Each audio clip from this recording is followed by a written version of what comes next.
Now it's time for a break so Doug and Strickland can show their wicked good dance moves on TikTok. You just can't unsee that once it's happened. 3 days a week, they're able to hold it together. This is not one of those days. Welcome to Fuckery with the Nice Guys. Adults need not apply. No interviews, lots of ranting, and they sometimes stumble onto something useful. Go figure. Now it's time for Nice Guys Fuckery with the kings of fuckery themselves, Doug Sandler and Strickland Bonner. Wow, you are hot on that record button. You must have very important information to talk about. No, it's just, it's time to make the donuts, and it's time to make the donuts. Oh, you got it. And by the way, I was here at 2 minutes before the hour, and it looks like it's a minute after right now, Doug. I mean, I just, for the record, it was still 8 o'clock when I was here, although I knew it was 8 o'clock and 30 seconds when I clicked. I'm having a tooth problem and I had to go get some floss, and I'm like, he'll wait. He'll wait. I'm hoping I didn't disappoint you that you actually got here before me. It's actually not at all disappointing if I'm here first. Or quite refreshing. It's right. It's not even disappointing if you're late, because it's like, oh shit, this is a great thing. I don't feel this is mark today on the calendar. It wasn't before the hour that he was here. It was actually after the top of the hour, but still within the 8 o'clock time frame. Oh yeah, most definitely. So if somebody says you have to be here at 8 o'clock and you show up at 8 o'clock and 30 seconds, is that still counted as 8 o'clock? Oh, hell yeah. Absolutely. I mean, for everybody, okay. but that's just because if the appointment is at 8 o'clock and you're here past 7:58, it's late for you. So I'd like to share with those in our nice guy community. Can we talk about the bonehead move you made today with your internal? God, that's a bonehead move, and it's just so fucking stupid. Because now, please go ahead. No, I want you to describe it in your words, because I don't want to be presumptuous of what I assumed happened, or I have no idea what happened. So we get there's an email that I get from Doug, and it was clearly sent to a client as well about a list of things that we need to do for this client. Now, some of those are in the regular purview of what we would do for a turnkey client, and others were slightly over the line of that purview, and things that we could charge for and probably have charged for in the past. And so I said to Doug, as a relatively new client and very happy with us, and I said, I replied, and I hit reply all, like I'm replying, and then I wrote internal. The first thing I write, you get on these email chains, right? And it's hard to tell who's going to what. So the first thing I do is in big cap letters, I write internal, like, this message is only for the people on my team, just so you know, this one is not going to the client. And I said, hey, so Doug, can you clarify, are we charging for these website services, or are we throwing them in for free? I'm okay either way. I just want to clarify. And then not 2 minutes later, I get a text back. Actually, I'm going to think about it. Read it exactly, because I think whatever it is exactly that you said is way better than the way I could remember it. It was, let's see, it was. I could probably find it if you need me to. You said when you send an internal email, you might not want to include the customer. and in all caps, the word not. Not. Yes, the emphasis on not, because it was in all caps. And it's like, God, how fucking stupid was that? You know what was okay about it? First of all, it was a well-worded email. So even if that was going to the customer, it would have been okay to say it other than the words internal email only. That would have been fine. But he's such a great guy, and so he kind of just he laughed it off. But thank God you didn't say something like, "Oh God, our fucking client's trying to rape us." I know, exactly. I wasn't saying anything really nasty and negative about our clients, which I rarely do, but it happens. I know it depends. It depends on where I get you in the course of your day. This was early on enough in the day. that you weren't pissed at anybody. If you're a client of the Nice Guys, know we love you. But you know what? I think the saying, our job would be so easy if it wasn't for our team and our clients, might always apply no matter what. I mean, we love our clients, but look, we would like to be able to make a great living and not have to work for anybody. I mean, just being our own selves. The problem is it's very hard to collect money from somebody that isn't a client of yours. Yeah. There's a great demotivator poster. And the picture is a telephone, like an old style rotary telephone, like with cobwebs and stuff on it. Yeah. And the header is customers. And then it says underneath, if we ignore them for long enough, maybe they'll all go away. And they absolutely will go away. Which is why we never ignore them. No, we definitely don't, and our clients, fortunately, most of them love us, and we really are in the zone right now where we are only, I can't recall. Well, I think I got one name in my head. I can't recall the last client that we brought on board that really didn't fit the culture of what we have as what we would consider an excellent client. Yeah, but the thing is, we're at a point now where when we have clients that are not the right fit, we can fire them, and we do, and I love that. I love that. Strickland's dealing with his internet connection. Oh, you can tell. I think he is recording this, so I'm not sure these words actually are going through right now. Yes, I'm recording, and I'm hearing you. Although we might have to call an audible and actually go only audible. I heard all of that. I heard it all, and so I guess it recorded okay. Although your video was frozen. Hey, let's go to.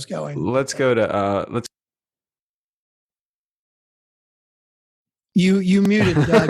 Yeah, were you trying to turn off video and you actually muted? Yeah, I did that wrong. That was a good one. That was good. I think this is probably safer with my given internet connection right now. Yeah, I am going to order that 100-foot. Oh my God! Cable, we had this conversation. Didn't we have this last week? Yeah, except that I'm not even going to be home for 2 weeks. So I was originally thinking, well, I don't want to order it at home now and not have it for 2 weeks, but I'll just throw it in my suitcase when I go home and take it with me. I'll use it here. And there goes your problem again, Strickland. There you go thinking. I was thinking, as soon as you said that, I was thinking, here's the problem Strickland's thinking. Yeah. Literally get on Amazon and order it, and it will arrive whether you're home or not. And guess what happens when you get home? It'll be waiting at the front door for you. I don't think anybody's going to want your 50-foot of Cat 6 cable. Yeah, well, you never know. I mean, anything that's free, I mean, they're gonna take it off the front porch because they don't know what the hell it is. Very true. Very true. All right, I got a couple of things that I have on my agenda that I want to talk about. One may take a lot longer than the other. So, would you like to deal with the shortened subject or the longened subject? Well, the first thing I'd like to say is welcome back. Welcome back. My name is Strickland Bonner. On the other side of the microphone is Mr. Doug Sandler. Oh shit! You know what else I just realized? God damn it! And now we've turned video off. What? I did order. Where the hell is it? I just got busy. I'm not going to turn my video back on for it. I got a Yeti microphone for here in Vegas. Oh, I was thinking you're in Vegas, but your sound is good. Oh, is it good? That's funny. Yeah. I got my ATR 2100, but I did order the Yeti. I just haven't set it up yet. I've been so busy. Oh, your sound is great today, though. Okay, good. I'm glad to hear that. Yeah, I don't know why it was bad the other day with the same microphone, but whatever. I don't know. I don't know. But I got the Yeti anyway. So the next time we talk, it'll be on the Yeti. I just hadn't set it up yet. It's like I hadn't set it up yet. Like literally. Okay, so if for those that are not in the podcast space, normally when somebody says, I got to put this technology together, it's like a whole series of things. Okay, here's what putting together the Yeti means. Taking it out of the box, because that's pretty much all you do. Take it out of the box, plug it in, and it's ready to go. Well, I do have to mount it onto the shock mount and the arm because I got the arm too. Because it was a cheapo deal. I got a great deal on the arm and the Yeti. So did you get the whole Yeti caster, or did you get the? Well, it was interesting. Yeah. I got a package, which I just thought it would be like the Yeti caster, but it was actually the Yeti, and it's here. I'm going to go grab it. Hold on one second. Let's take a look. Okay. All right. I haven't actually opened it yet. I mean, I opened the box. But yeah, it's a Knox gear arm. So, oh, wait a minute. Okay. So, yeah. wait, this was an opportunity for you to play the near and far game. Oh my God, right? That would be good. No, it's an arm from another company called Knox Gear, but like it was a whole package with the Yeti and the arm and a pop filter and everything. Yeah. And it was like $150. I wonder what the but I'm hoping that the arm is not like one that's got like the springs on the outside and the. Yeah, that's true. Anyway, it's okay. There you go, thinking again. Just I know, right? Told you what to order. Yeah. So okay. Anyway, sound is good. Yeah, the short one first because we do have a voicemail too. Well, that was actually the shortest one. The shortest one was we have a voicemail. The other one was I want to talk about the whole Joe Rogan, freedom of speech, Neil Young, Brene Brown fuckery going on, all of that stuff. So Brene Brown, I didn't know she was involved in this either. I would love to talk about that. Why don't we do voicemail first? But to do voicemail, I have to share my screen. Does that mean I have to? I guess I could share my screen without video, though. Right? Yeah, of course. I didn't realize when I got the recording the last time because I think I hit record and then you were actually the one playing the voicemails or something like that. I didn't realize that I actually get a separate little recording for the screen share audio. So does that mean that when that portion of the recording happens on the regular track, does that mean it's just like a blank spot? That's it exactly. Yeah. Wow. Why does it do that? I think it's great because you've told Zoom that you want to record on separate tracks. And so it does that. It's a track for you, a track for me, and a track for the shared audio. Oh, I just didn't put there I go thinking again. There you go thinking. Exactly. There I go not thinking because it does tell you exactly what it's going to be doing. Yeah. All right, let's play the voicemail first. Let's see what Jared has to say, if it indeed is Jared, and then let's take it from there. Okay, well, or we can have our voicemail from Jared Music first.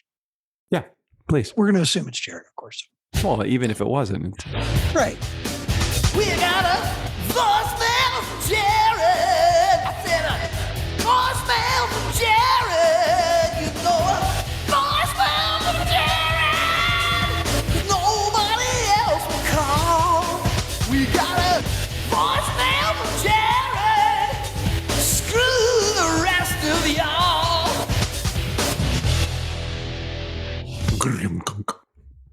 Oh, you know what this one doesn't have? I'm opening up my arm right now. It is Jared. Yes. Oh no, it does have it. Never mind. What were you going to say? My arm. I'm pulling out my arm. Why would you pull out I'm not your actually arm? pulling out my arm. I'm pulling out the new podcast mic arm, the cheap one that I got. Yeah. And it is definitely it's a bit lighter weight. It's not the heavy duty Rode one that we had. I still think it'll work. But I was thinking that it didn't have a clamp.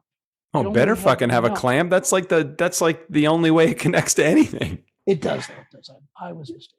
It does. I think this will work. It'll be fine. That's good. Here, let's get back to the important stuff. Let's get back to voicemail. Hey, when you're out of town and not in Las Vegas, and Lauren is in Las Vegas, will she? You guys could have your very own podcast, or hell, she could start her very own podcast of her very own.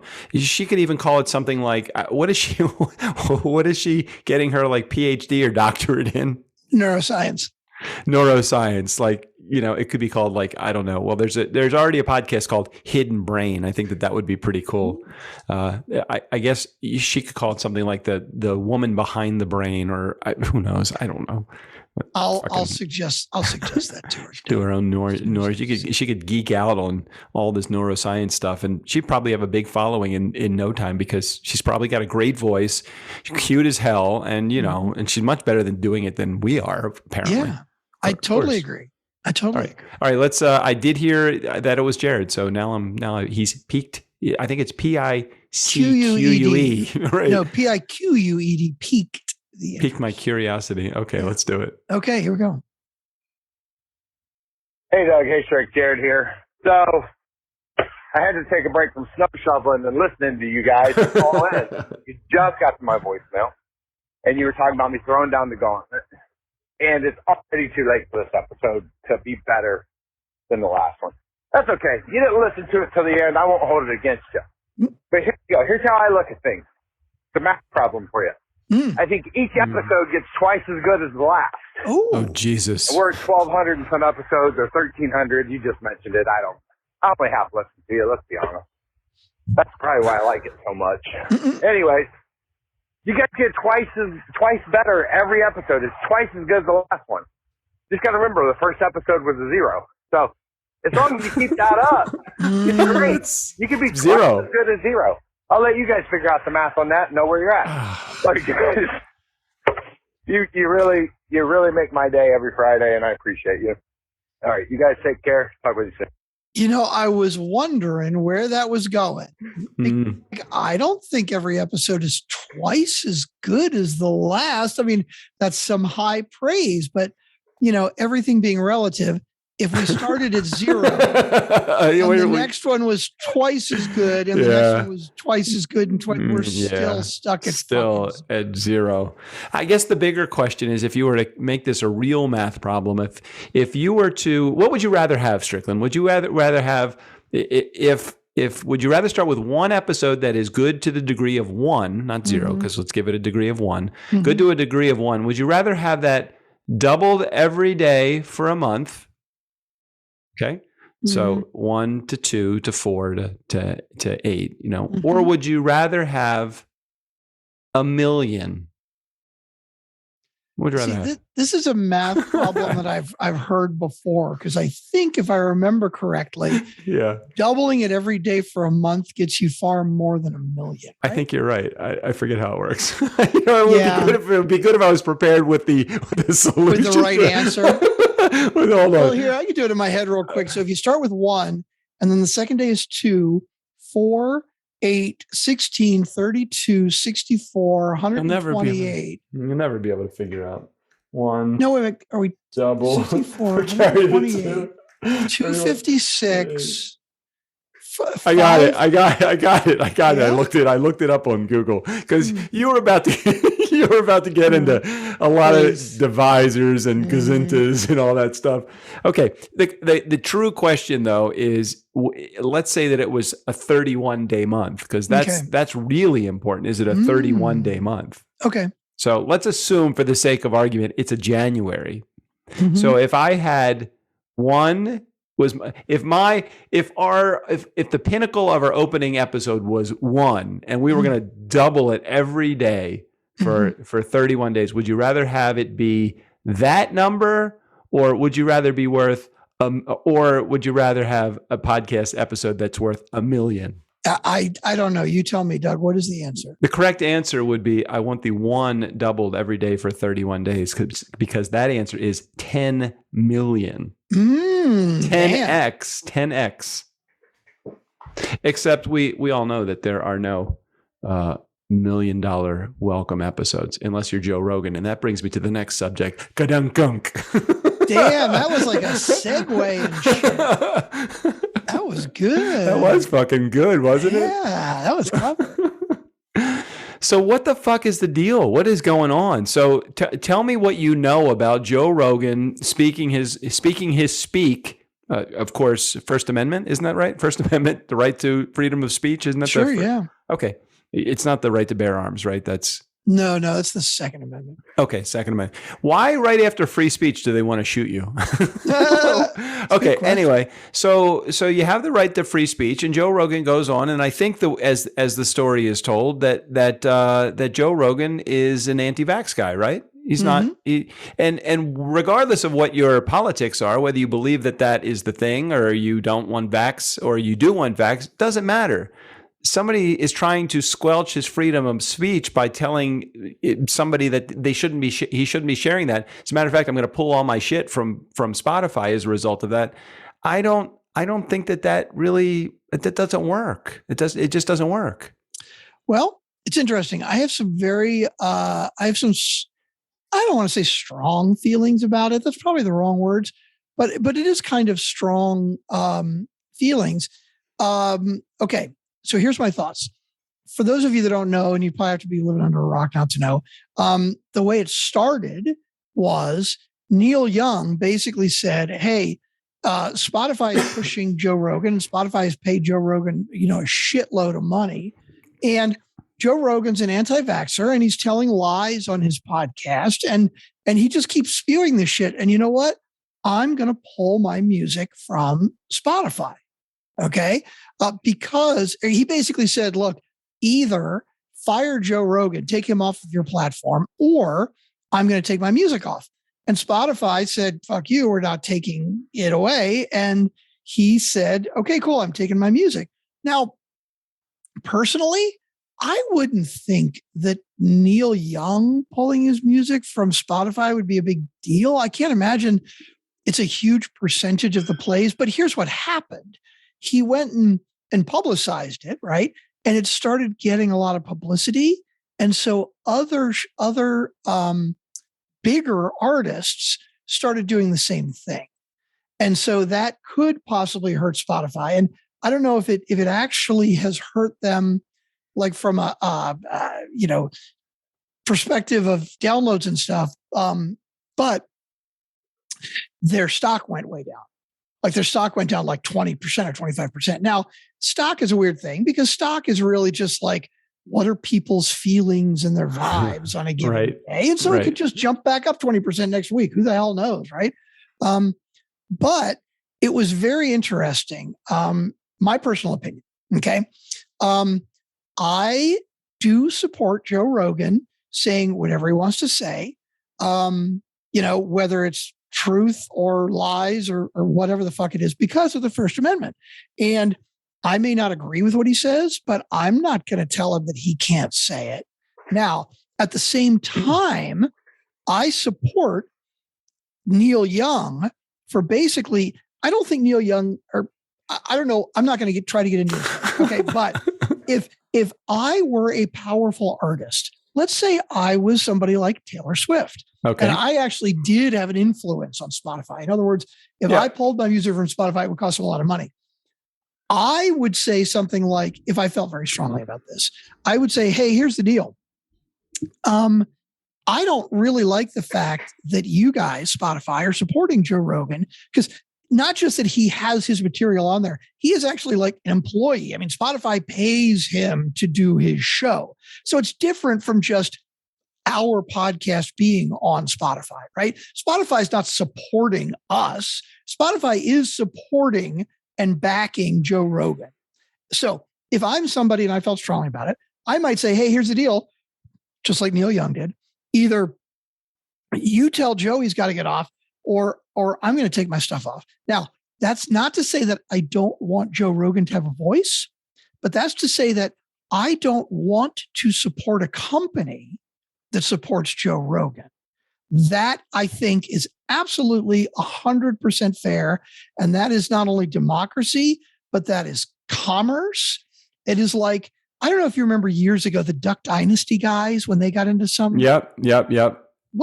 I don't even know what network. Was it about, was that over white supremacy or something like that? I don't remember. Yeah, something like that. And basically people were saying, hey, you got to say to Discovery, hey, you got to cancel Duck Dynasty. You got to ban these guys. And Discovery said no, which again, I may disagree with the Duck Dynasty guys, but I don't disagree with Discovery making their own economic decision. But advertisers from the show basically said, fuck you, I don't want to advertise here. So they made their voice known with their dollars. Now, I think that did have some effect. I don't think they actually got canceled. I think they still made it at least another season or something. But I do believe it affected the rate that they could ask for ads on their show, because they had some big advertisers that said, hey, we don't give a shit if you cancel them or not, but we're not going to fucking pay to be on the show anymore. So they're actually, they're voting based upon dollars, and they're making a business decision. If they want to vote based upon a business decision, that's fine. I'm looking at the article in Rolling Stone. Katrine Wallace, PhD in easy for me to say, I guess an infectious disease person at University of Illinois, Chicago Public Health says that she considers Rogan a menace to public health for continuously platforming anti-vaccine ideology to his enormous audience. Having things like this on Joe Rogan podcast gives a platform to those people and makes it a false balance. This is what really bothers me. She like the mainstream media doesn't give it, portray it. Isn't that a false balance? I mean, that would be what I would say. So she continues, these are fringe ideas not backed in science. Having it on a huge platform makes it seem that there are two sides to this issue, which there are, because apparently if it's only one side, then we wouldn't be talking about this.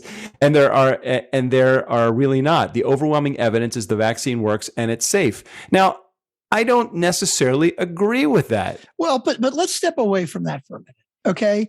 Because here's the thing. Again, my personal opinion, right? Like, let's say that Joe Rogan was talking about Nazism, or he's talking about white supremacy. Look, I fucking disagree with him, right? Or maybe he says the world is flat, right? Like, okay. Well, there's a difference between those first two and the world is flat. The world is flat is something that people will laugh off. The other two could potentially incite hate crimes. And while I don't want to discourage people, while I don't want to encourage people to stifle people's conversations, you get to a point where you just say, well, hold on a second. This is going to incite people to potentially to be violent.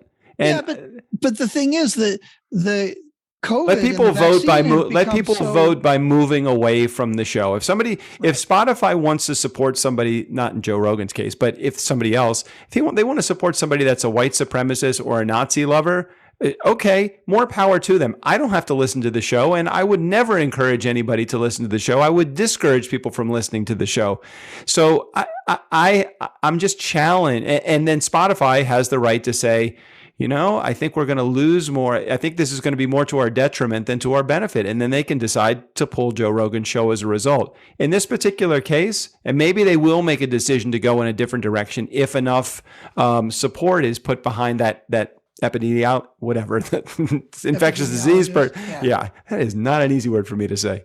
So the challenge is that at what point does it go beyond censorship and get into more of the, is it a business decision or is it a censorship decision?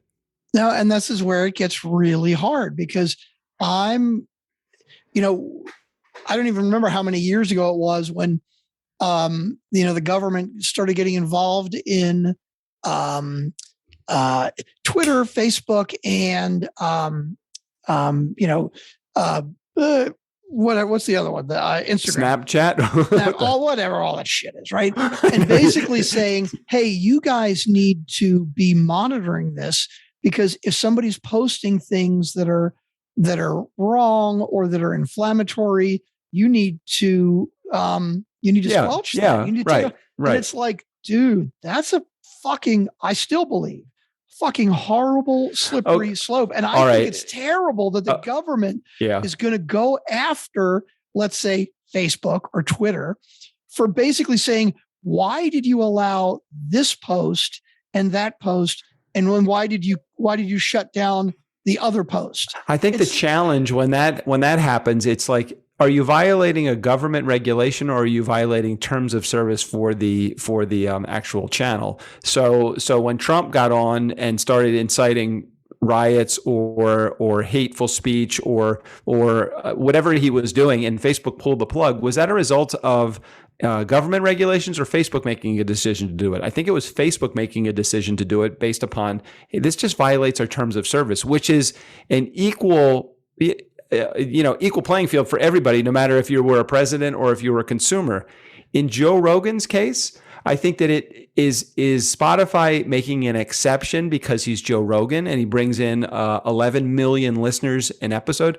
By the way, 11 million listeners, that's only a few more than we have, isn't it? It's only a few million more than we have. Mm-hmm. I think we are a variable rounding error. Our listenership, we love you, nice guy community, but you are a rounding error compared to Joe Rogan's listeners. True.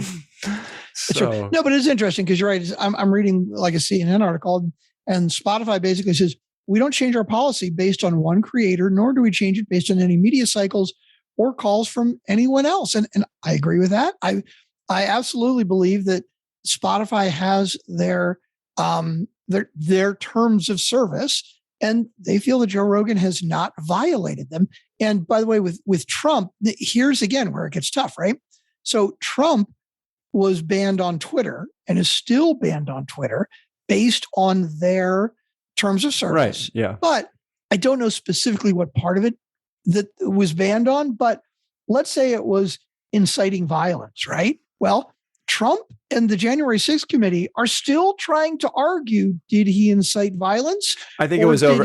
I don't think it was the inciting violence. I think it was the falsities. I think he was lying, lying on his information about right. Yeah, that's probably true. I don't think it was the inciting part, although it probably would, he probably did do that also, or he would have done that if he had access to it. I'm going to color him guilty no matter what. Everything is so fucking like it's how you look at it, right? Like, when people say, hey, the COVID vaccine is safe, right?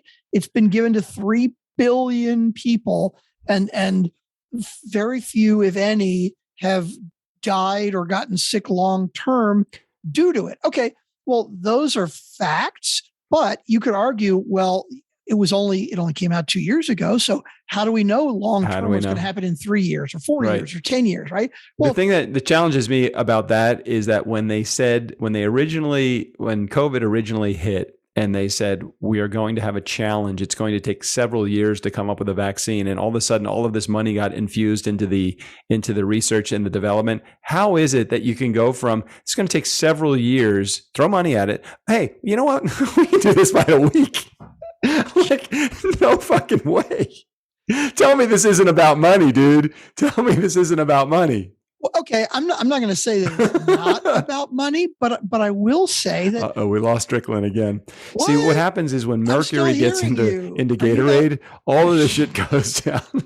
You're not hearing. Lacey, I'm hearing you loud and clear. I don't know why you're not hearing me, Doug. All right, I got you back. You're back. You're good. So I believe that money greases the skids of a lot of things. Fucking A. But I don't feel that it's always in a bad way, right? I'm not saying it's in a bad way. I just think that it certainly does.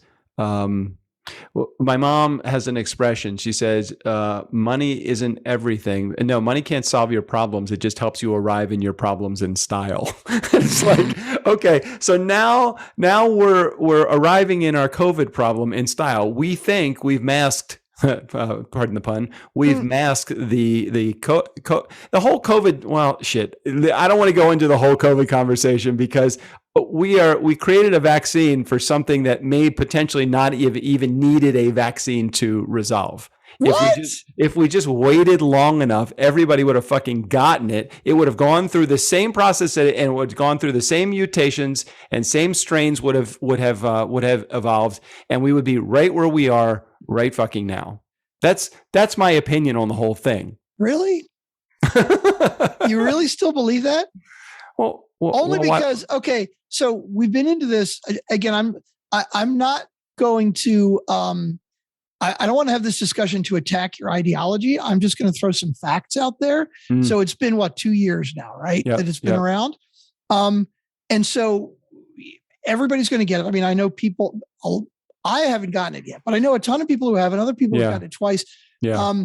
So 2 years in, and assuming that getting it, these people, and by the way, these people that have gotten it have also had the vaccine. So well, but if they've gotten immunity, how many people do you think are dying every day?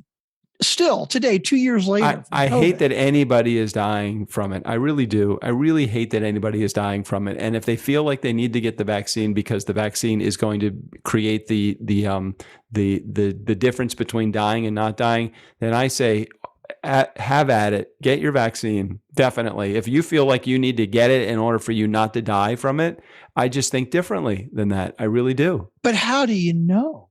I don't. 14,000 people died yesterday.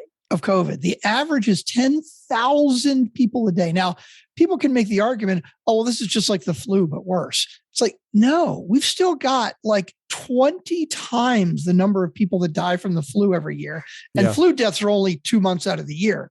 Right. Still dying from COVID every goddamn day. Yeah, it's horrible. And I really feel bad for the families of the people that have gotten lost. I really do. And I don't discourage people from getting vaccinated. It's a personal decision, in my opinion. And it's one that I've just decided not to do. And for those people that have decided to do it, then it's the same thing with wearing masks. I'll go into a store. If their policy is you got to wear a mask, I will gladly put my mask on if that's what you feel would make it better for you. But for me to go into a store when I know that there is scientifically the number of masks that are out there that actually protect. I mean, it even says right on the side of the box for many of the masks that are out there will not protect you from the COVID virus. Where have you seen that? I'm telling you on the box. Read some of the. We've read some really funny shit. It's like, wow, we are wearing a mask. We bought a mask. We purchased a mask that actually doesn't protect you from the thing that people are telling you that it's supposed to protect you from.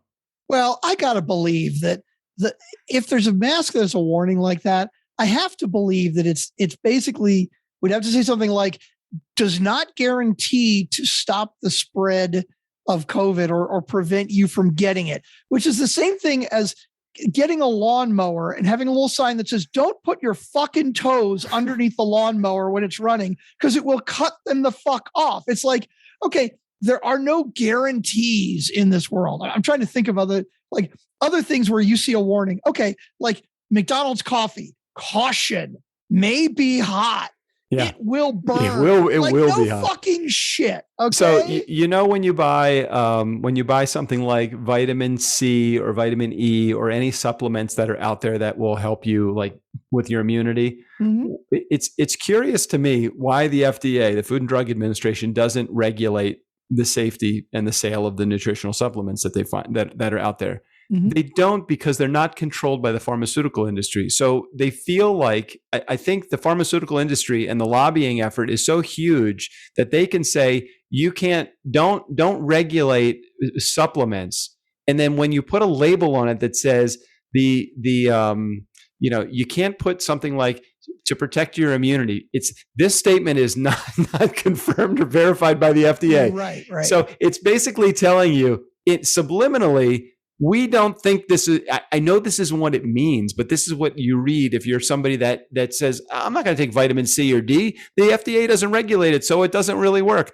The reality of it is many of the supplements do work. Why doesn't the FDA regulate it? Because it's a fucking money business. It's not a pharmaceutical drug, and the pharmaceuticals companies cannot profit from it. So they have a strong enough lobby, I think. Now, somebody could argue with me, but I think the pharmaceutical lobby is telling the FDA, we're going to lobby you until you tell them right on the bottle, this is not underwritten by the FDA. So there's potentially the statements that are written on this bottle are not true. Well, it's funny because you came up with a much better example than I had, but I think for a different reason. Now, I would have said, hey, the FDA has not approved these yet because there's no absolute positive guarantee that vitamin C will make sure to make you better and not get you sick. And there's and that's exactly how I feel about the vaccine. There is no guarantee that if you get the vaccine, they're not saying that if you get the vaccine, you're not going to get the virus. They're not even saying they can guarantee you that you won't die from it. What they're hoping, based upon experience, and now that they've had a couple of years under their belt, they're thinking, hey, the severity of this isn't so bad, such that if we say if you get the vaccine, while we can't guarantee that you won't get it, we also can't guarantee that you won't die. But we're hoping based upon the stats that you won't get as sick if you get vaccinated. Well, there's plenty of people that have gotten the vaccine and have died. There's plenty of people that have gotten the vaccine and because they've gotten the vaccine have died. Okay. So the reality of that is because they've gotten the vaccine, they died. See, I have not heard that. Oh, okay. Well, I can tell you that I have firsthand experience with people that have said, one of our clients, as a matter of fact, I could probably, I'm not going to read the name of the client because that certainly would, I'm sure, not be good. But let me find this. I want to share this with you because this is really quite interesting, and it again just kind of opened my eyes to this a little bit. Hold on a second. Let me find it. Let's see. Let me find. Okay. Hey, just wanted to say sorry about the silence. My relative passed away suddenly last week, so I'm taking some time off. Okay, got it. Okay, so I got it. He was healthy and well before he had his booster, and 2 days later had a stroke and died from 2 blood clots. Okay. There's a what is it called?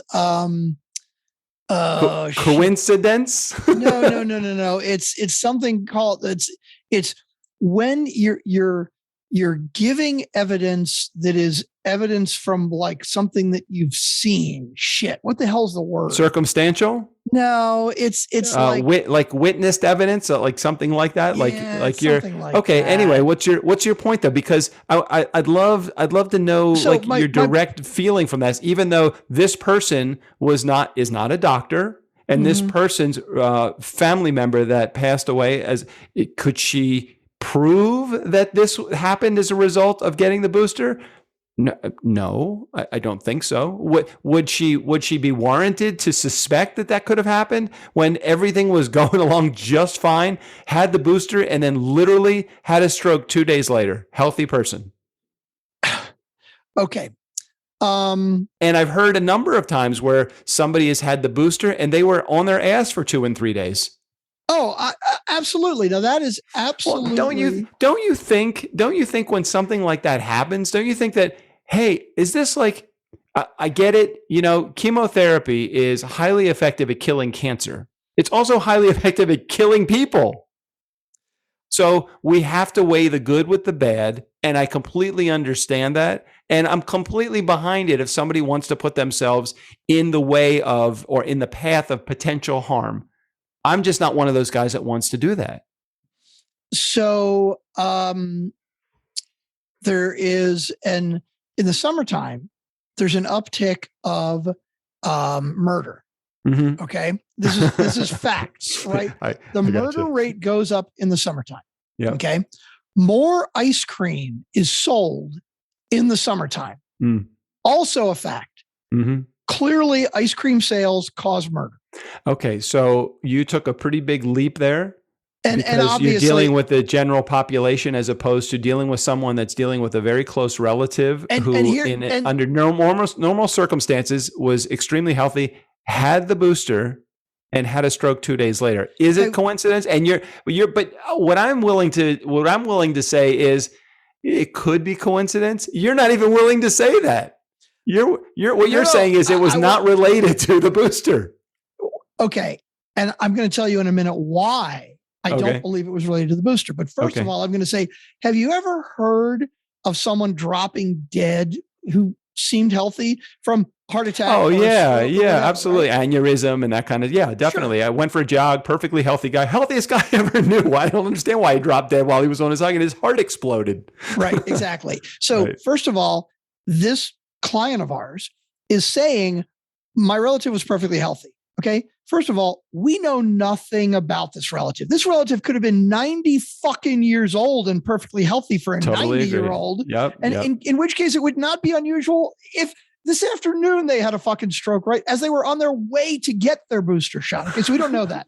And I'm guessing that person, our client, doesn't know how really healthy they were. As far as they know, I don't know how fucking healthy my relatives are, right? They can tell me that they're healthy as shit. I get it. We don't even know how healthy we are. We could be the one jogging and drop dead and like, what the fuck happened? I could fucking drop dead of a heart attack right now. God forbid. But more importantly, I would say that clearly the vaccine and the boosters are things that are under a huge microscope right now, because this is not like, okay, let's say in the 40s or 50s, right? When polio vaccine came out, right? like it was just a different world. And as far as I know, very few, if any, people questioned it. Everybody just got it. Everybody fucking went and did it, and cool, it was done, right? But this vaccine is under a monster fucking microscope because there are so many people out there who really don't believe it's safe, who really absolutely don't believe it's necessary. Politically, personally, whatever the case may be. Yeah. Because of that, I have to believe that between that and all of the global information, I mean, shit, if a fucking fly dies in China, we could hear about it on CNN 5 minutes later, right? I have to believe that with that and the fact that 3 billion people have gotten this, if there was even like 0.25% of people who had gotten vaccinated that died, let's say within a month even of getting the vaccination, which absolutely would probably say, hey, may have been because of the vaccination, that would be millions of people. And we just haven't heard that. Do you think that it's possible that there is a certain level of censorship going on, that when somebody posts an anti-vax or anti-mask or any kind of opposing view, do you think it's possible that whatever channel that they're putting it on or whatever agency that's involved out there is pulling those, or do you think that they absolutely are just freedom of speech, let them say what they want to? Do you think that there's possibly some censorship that's going on in the world today based upon what you know about COVID and the government? I think that there are many more deaths from roller coasters than I ever hear about. And let's say at Six Flags last weekend, somebody died on a roller coaster. I absolutely believe that Six Flags probably covered it up. And so, yes, do I believe there's some censorship out there? Absolutely. I totally believe that. But there is so much press about this that I don't believe that, like, well, wait a minute. Let's say that 30%. Okay, I'm throwing numbers out there, right? Let's say hypothetically that 10% of the people in the country are hugely opposed to vaccines, and maybe they even know information that shows that it's actually dangerous. I believe that maybe 1 to 2% of that is being squelched, but you still. How do you even come up with a number? I'm throwing shit out there, but the bottom line is I still hear so much of it. That's what makes me believe that it's not all being squelched, right? So let's say, for example, okay, let me throw out different numbers, right? Let's say that why don't you not throw out a number and just give me I'm making shit up. I'm totally making shit up. But I'm saying, don't make up the numbers. Just tell me the philosophy, because I got to tell you that I hear what goes on in JJ. While I am like very middle of the ground, look, I don't want to get vaccinated, but I'm not going to oppose anybody that wants to get vaccinated. She's totally the opposite side. She totally doesn't want to get vaccinated, and she's against the vaccine, and she's against. She talks about the censorship, and I see it. I mean, I see it. I see that she has people that she follows all the time that have put something up, and then you go to that post and the post is fucking gone. The post is just gone. Now, does that represent 1% of the posts that are out there? I don't know what percentage. I think any percentage is too high. Unless it is just purely lies, what's the harm in letting a guy like Joe Rogan speak his speak? Let people make their decisions on their own. So what's the harm if I say that? Well, you could say the world is flat, and you could get on your soapbox and have 11 million followers and say the world is flat. And anybody that's with me, come on, we're gonna have a world is flat party, and then you'll probably throw a big party and have the world is flat. And the only people that it's going to harm are the people that are your followers. But what if I say the Jews are the lesser race? Now, when you start saying something that's hateful and inciting violence, then it becomes further more than just a freedom of rights violation. It becomes. And that's the hard part. Where do you draw that line? I have seen stories on Twitter. You're going to love this. I've actually been active on Twitter lately. What the hell? Crazy, right? I know. Are you right? okay? Are you fine? I know the world is fucking flat, right? Because I'm on Twitter, but I'm seeing like tons tons of like ER nurses and doctors who are quitting because they're being physically attacked. And the reason is anti-vaxxers. Basically, somebody is going to come in and say, "Hey, I want to go visit my brother." That's the other side of it. You can't, if you're an anti-vaxxer, you can't impose your beliefs on somebody. You can't physically. That's just as wrong as me saying, I want to take down it's inciting violence the other way. Okay, so the question then is the posts that you have firsthand knowledge of that have been deleted. Why were they deleted? Were they deleted because somebody said the vaccine is bad and it doesn't do any good? Or is it because it said the vaccine is killing people? Oh, I don't know. That's a good question. Well, that's the thing, because where do you draw the line? Now, I don't know. From the information that I know, and I'm not a fucking doctor or scientist, but from the information that I know, I don't believe the vaccine is killing people. And I believe it's pretty safe. Again, whether you want to take it or not is your own choice. I think forcing companies and forcing people to take it is not the right thing to do. But I don't believe it's killing people, and I don't believe it's a plot to make Bill Gates rich. So if somebody's post said, I don't like that I don't like that the federal government is requiring vaccination, I can't see how that would get pulled. But if I said a post that said, fucking use hydrochloric whatever because the vaccine will kill you, that's fucking dangerous. And that's a lie. Yeah. But they may not think it's a lie. Hey, the vaccine is killing people. I know it is because my client's cousin died 2 days after getting a booster shot. It's like, it's not quite enough evidence to be able to post that. All right. So where do we go from here? Like, what happens? Like, this whole thing started because of the Joe Rogan thing. So do we side with Joe Rogan and say, hey, let him speak whatever he wants to speak? Those that are going to listen will. And Spotify is going to have to make a decision, I would think, at some point, whether Joe Rogan is valuable enough for them to not censor him. And if he is too valuable, then if he's too valuable, or if he's worth his value, then they won't censor him. If they feel like that person, Neil Young, pulling records, or Taylor Swift, if she decides, hey, I'm going to join the bandwagon with Crosby, Stills, Nash, and Neil Young. Well, it's interesting that you say that, because what you're saying is Spotify at some point may need to make the decision if it is financially smart to let him keep doing what he's doing. Now, personally, I think the finances should have nothing to do with it. In other words, it always comes out, follow the money, right, baby. Follow the money. I would love to say, hey, you know what? If Spotify lost 90% of its market value, but it kept saying, you know what? We may not agree with Joe Rogan, but we defend to his death the right to say what he wants to say, I would be very happy about that. But you're right. It would never fucking come to that, because Spotify is about making money. It is all about the money. If you think differently than that, oh my God, it is all about the money. Everybody is going to say that it's about the freedom of speech, and I'm telling you, Spotify will not make a decision based upon freedom of speech. They're going to make a decision based upon whatever sponsors or musicians that decide to pull their music or pull their sponsorship. That's right. Period. Right, that's now they're making their decision based on freedom of speech, but if the finances get hurt enough, they may be forced to make the decision or to change their decision based on the economics. Hey, will you sleep with me for $1 million?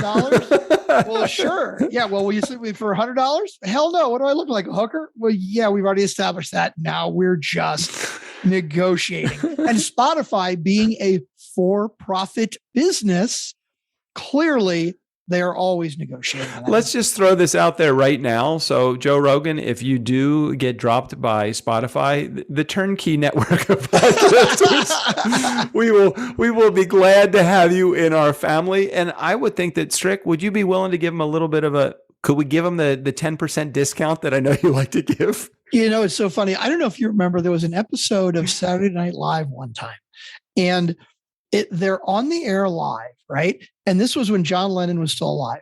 And he lived in New York City, right? And one of their gags, like, I don't even remember who the guys was. Basically, they were like, hey guys, we really want to get the Beatles on to Saturday Night Live. We'd love to get them back together again. You know, and the whole bit was all about like, okay, so, you know, I think they'd really like to play together again. And then they're like, okay, we put a jar out. Okay. We've been collecting and we've got, $84.75. All right. If everybody could donate a couple more bucks, I think we might be able to do it. Hey guys, if you want to pay Ringo less, that's okay. That's up to you. Okay. We're not going to ask about that. But, and at the time, a story came out later that at the time that Saturday Night Live was airing, Paul McCartney was visiting with John Lennon at his apartment in New York City. Yeah.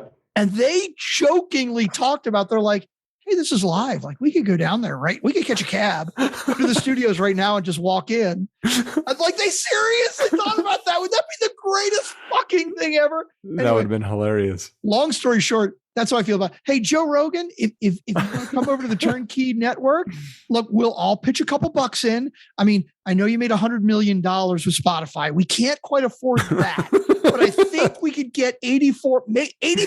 I bet we could get $86 together for you. You know what we could do, Strick? I mean, we could reopen. I don't know that it officially closed the link, but we could reopen our Patreon account. Oh, there you go. We could get a couple bucks there. Yeah, that'd be great. Totally. Mm-hmm.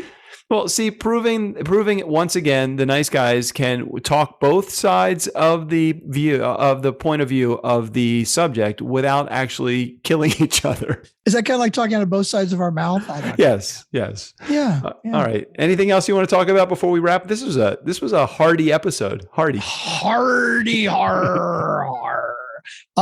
Let's see. Next week we could talk about. I'm going to see Sammy Hagar next week.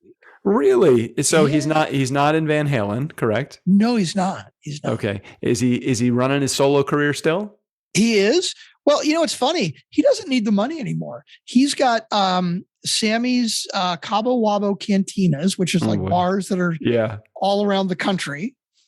And he basically, okay, here's a funny story. I know we were going to wrap it up, but here's a quick story. So when Sammy was always very good with his money. He was always a very good businessman.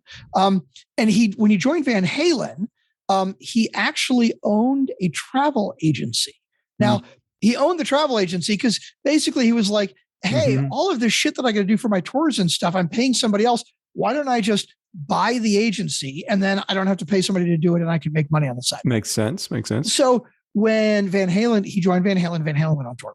And he's talking to Michael Anthony and they started using his travel agency. And Michael Anthony, or I think it was Eddie, found out. And Eddie said, dude, you know, we're using Sammy's travel agency. Like, he's making money on our, what the fuck? And Michael was like, dude, he's a fucking businessman. Who gives a shit? Right? We're going to pay a travel agency. Right. Who cares if it's not like we're paying his agency more. Right. What the fuck do I give a shit? Right. Makes sense. And so anyway, he's always been a very good businessman, and he's got his tequila too. He's got a line of tequila. And apparently, again, from what I hear, he doesn't need the money, but he just loves playing. He still loves playing. And where are you seeing him? I'm seeing at the Stratosphere. Oh, you're in Vegas. You'll be in Vegas. I'll be in Vegas. Do you ever go home? Why did you even buy a house? You need to go I'm home. only renting right now, so who knows? But by the time it actually gets built, maybe I'll be like, nah, never mind. I don't know. Never mind. I don't need this place. You know, it is funny that you mentioned that because I've kind of thought about that, but then I realized, why am I buying it? It's a fucking investment, right? I mean, really, seriously, it's an investment. TurnKey really needs a piece of real estate. I really do think that. I think we do. Can we afford your mortgage payment? Yeah. The problem is that the problem would be the down payment on it. You got to get that 20% down. But it's interesting that you say that because house values in Austin are still going through the fucking roof. Yeah. So what I paid for my house, I signed my contract in December, I think, right? And it won't be actually built until June. So I don't have to pay for it till June. I mean, I had to put a small deposit down, right? I don't have to pay for it till June. But what it looks like from the prices of the homes that they're selling now, just 2 months later, the value's already gone up like 20%. So I'm going to have a huge amount of equity in it before I even move in. Hey, that's not a bad thing. That's really good. And when the housing market, as it has been known to do in the past, especially in Texas, when it tanks, you can't sell it. So you either got to figure, all right, I'm not going to move in. I'm just going to sell it before I even move in, or you're going to sit, hold it through the next. There's going to be another bubble, and then sell it at the end of that. But don't, a lot of people have this real estate, and the same thing with the stock market. They buy high and they sell low. It's the other way, everybody. It's you buy low and you sell high. Well, but what's interesting when you compare to the stock market is that real estate historically for the last 200 fucking years, it always goes up.